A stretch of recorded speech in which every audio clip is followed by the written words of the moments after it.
শিক্ষার নিবাস চ্যানেলে সবাইকে স্বাগত। আজকের আলোচনার আলোচ্য বিষয় হলো নবম শ্রেণীর সূচিপত্রের অন্তর্গত রবীন্দ্রনাথ ঠাকুরের লেখা খেয়া কবিতা। প্রথমেই রবীন্দ্রনাথ ঠাকুর সম্বন্ধে সংক্ষেপে কিছু জেনে নেওয়া যাক।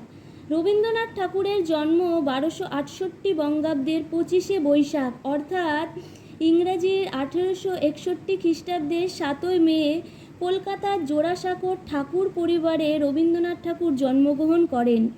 পিতা মহর্ষি দেবেন্দ্রনাথ ঠাকুর, মায়ের নাম সারদা সুন্দরী দেবী।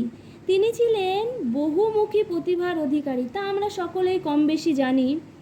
রবীন্দ্রনাথ ঠাকুর 1348 বঙ্গাব্দের 22শে শ্রাবণ অর্থাৎ ইংরাজির 1941 খ্রিস্টাব্দের 7ই আগস্ট মৃত্যুবরণ করেন কলকাতা শহরে। প্রথমেই আমাদের জানতে হবে খেয়া কবিতার মূল কাব্যগ্রন্থ কী বা কোথা থেকে নেওয়া হয়েছে।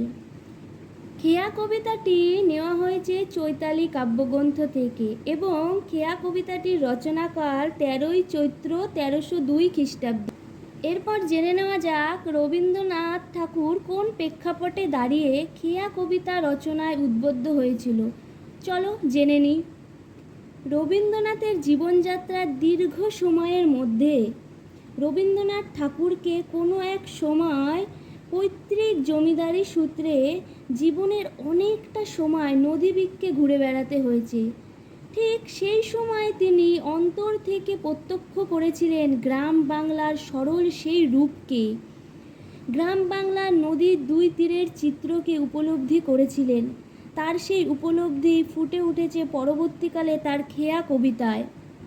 রবীন্দ্রনাথ যে এই খেয়া কবিতাটি লিখেছিলেন, এই খেয়া শব্দের অর্থ কী মূল রচনার শুরুতেই তা আমাদের জেনে নিতে হবে। এই খেয়া শব্দের অর্থ হলো নদী পারাপারের নৌকা, যার সাহায্যে মানুষ নদী পারাপার করে থাকে।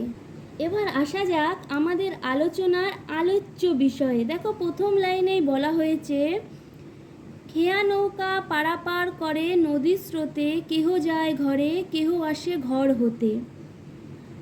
খেয়া নৌকা পারাপার করে নদীর স্রোতে অর্থাৎ জলের যে স্রোতে, সেই নদীর স্রোতে খেয়া নৌকা এপার হতে ওপার আর ওপার হতে এপার গ্রামের মানুষদেরকে পারাপার করে চলে। কারণ সেই সময় কোনো ব্রিজ ছিল না, সেই ব্রিজের কাজটাই খেয়া নৌকার মাধ্যমে করা হতো। তার পরের লাইনে কি বলা হয়েছে, কেহ যায় ঘরে কেহ আসে ঘর হতে। কি বলতে চেয়েছেন কবি এখানে?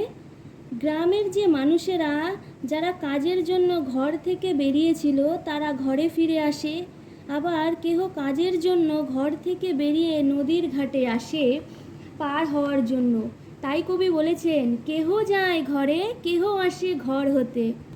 তারপরেই কবি বলছেন দুই তীরে দুটি গ্রাম আছে জানাশোনা, সকাল হইতে সন্ধ্যা করে আনাগোনা। অর্থাৎ নদীর দুই তীরে যে দুটি গ্রাম রয়েছে, সেই গ্রামের মানুষেরা কাজের সূত্রে হোক, সামাজিক সূত্রে হোক বা আত্মীয়তার সূত্রে হোক, সকাল থেকে সন্ধ্যা তাদের মধ্যে যেন একটা যাতায়াত লেগেই চলেছে। এই যাতায়াতের ফলে দুটি গ্রামের মধ্যে যেন জানাশোনা লেগেই আছে। এ যেন এক গ্রাম বাংলার শান্ত জীবনযাত্রা। পৃথিবীর একদিকে যেমন আছে এই শান্ত জীবনযাত্রা, ঠিক তার বিপরীতে চলছে। কি চলছে দেখে নেওয়া যাক। এরপরেই কবি বলেছেন পৃথিবীতে কত দ্বন্দ্ব, কত সর্বনাশ, নূতন নূতন কত গড়ে ইতিহাস। অর্থাৎ কবি বলতে চেয়েছেন এখানে পৃথিবী জুড়ে চলছে কত দ্বন্দ্ব, সংঘাত, হানাহানি, চলছে পীড়ন, চলছে শোষণের লড়াই, লেগেই আছে কত অত্যাচার, কত মানুষের এতে সর্বনাশ সাধিত হচ্ছে। এ যেন এক নতুন ইতিহাসের জন্ম দেয়। তাই কবি বলেছেন পৃথিবীতে কত দ্বন্দ্ব, কত সর্বনাশ, নূতন নূতন কত গড়ে ইতিহাস। তার পরের লাইনে বলা হয়েছে রক্ত প্রবাহের মাঝে ফেনাইয়া ওঠে, সোনার মুকুট কত ফোটে আর টুটে। ফেনাইয়া ওঠে বলতে কবি কি বলতে চেয়েছেন? ফেনিয়ে ওঠে বলতে ফেনিয়ে ওঠে, ফেনাইয়া ওঠে অর্থাৎ ফেনিয়ে ওঠে। যুগে যুগে যে জয় পরাজয় লেগেই আছে, সেই জয়েরই উদ্দেশ্যে বা কোনো রাজার সিংহাসন দখলের উদ্দেশ্যে প্রজাদের মধ্যে যখন একটা হানাহানি যুদ্ধ চলে, তখন প্রজাদের যে রক্ত ঝরছে, সেই রক্তই যেন জন্ম দিচ্ছে মানব সভ্যতার ইতিহাস। এত প্রজার রক্ত ঝরছে যে এত প্রজার রক্ত মিলিত হয়ে যেন ফেনার আকৃতি ধারণ করছে। তাই এখানে ফেনিয়ে ওঠা বলতে কবি বোঝাতে চেয়েছেন অজস্র প্রজার মৃত্যুর চিত্র যেন পরিস্ফুটিত হচ্ছে। তারপরেই বলা হয়েছে সোনার মুকুট কত ফুটে আর টুটে, সোনার মুকুট ফুটে। সোনার মুকুট অর্থাৎ সিংহাসন দখলের লড়াই, যুদ্ধে জয়ী হয়ে পুরাতন রাজাকে সরিয়ে নতুন রাজার আগমন, শাসন ক্ষমতাকে পেয়ে সে শাসক হলো, অর্থাৎ তার মাথায় যেন সোনার মুকুট উঠল।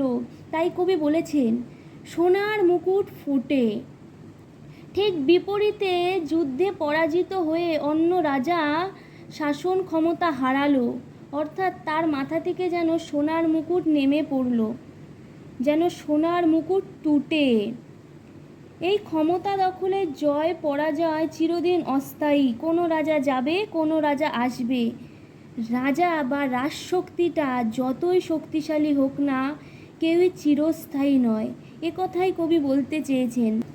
এর পরের লাইনেই কবি বলেছেন সভ্যতার নব নব কত তৃষ্ণা ক্ষুধা, উঠে কত হলাহল উঠে কত সুধা। অর্থাৎ প্রাচীন কাল থেকে মানব সভ্যতার যে উন্নয়ন, সেই উন্নয়নের জয়যাত্রা, সেই জয়যাত্রায় মানুষের ক্ষুধা তৃষ্ণা, অর্থাৎ এই ক্ষুধা তৃষ্ণা হলো কারো জ্ঞানের, কারো বিজ্ঞানের, কেউ কেউ নতুন কিছু সৃষ্টি করে চলেছে, কেউ কেউ আধুনিক যন্ত্রপাতি তৈরি করছে, অর্থাৎ তাদের ক্ষুধা তৃষ্ণার কোনো সমাপ্তি নেই।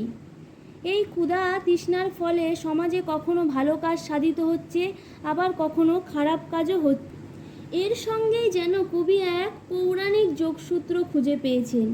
তাই কবি বলেছেন উঠে কত হলাহল উঠে কত সুধা। অর্থাৎ দেবতারা বা অসুরেরা সমুদ্র মন্থন করার ফলে তার থেকে যে গরল অর্থাৎ যে বিষ বেরিয়েছিল, সেই বিষটা পান করে শিব নীলকণ্ঠ হয়েছিল, যেটাকে বলা হয়েছে হলাহল। ঠিক তারই সঙ্গে কবি মেলবন্ধন করেছেন কিছু মানুষের, যারা সমাজকে কুলসিত করে থাকে তাদের কার্যসিদ্ধি করার জন্য। আবার কিছু মানুষ ভালো কর্মের ফলে অমৃত লাভ করে, ফলে সমাজের কল্যাণ সাধিত হয়।